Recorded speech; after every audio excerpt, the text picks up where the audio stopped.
ለምን ነገም ሳንገብዛት? በስተመጨረሻም የልጄ ልብ ያሸፈተችው ምራቴ ልተዋወቃት ነው ማለት ነው።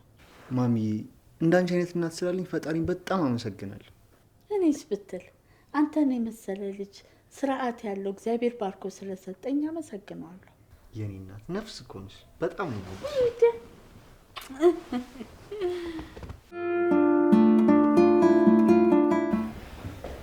ነግቢ እንጂ ምን አደረድርሻል?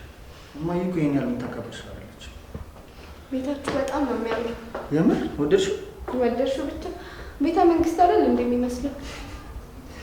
ምናልባት እንግዲህ የኔና አንቺ ስንጋባ ወደፊት የኔና አንቺ ማረፊያ እዚህ ሊሆን ይችላል። ነግሬሻለሁ አይደል? ከዚህ በፊት ብታገባ እንኳን ከእናትህ ተለይተህ መኖር እንደማትፈልግ ነግረኸኛል። ስለተደብታሽን በጣም አመሰግናለሁ። አመሰግናለሁ ክቡርነት። ወደ ውስጥ እንግባ።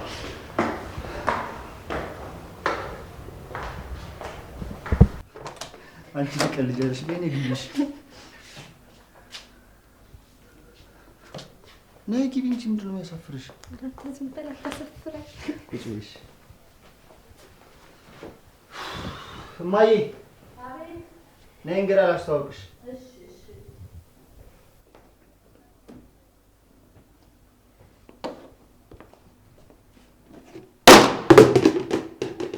እንዴ እማዬ ምን ሆነሽ ነው?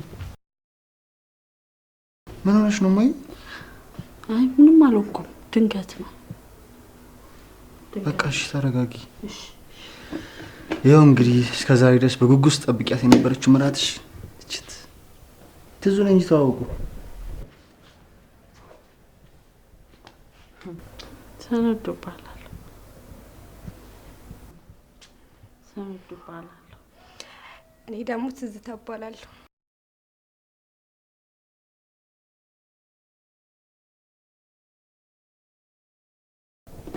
እማዬ ግን ደህና ነሽ አይደል? አዎ ደህና ነኝ። ትንሽ ራሴን ስላመመኝ ነው ወደ መመገቢያ ክፍል ሰዓት ነው።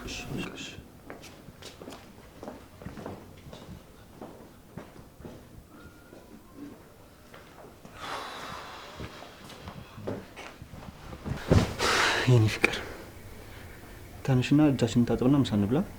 እሺ ግን ደህና ናቸው? ደህና ነች። ኧረ አታስቢ። እሺ ነይ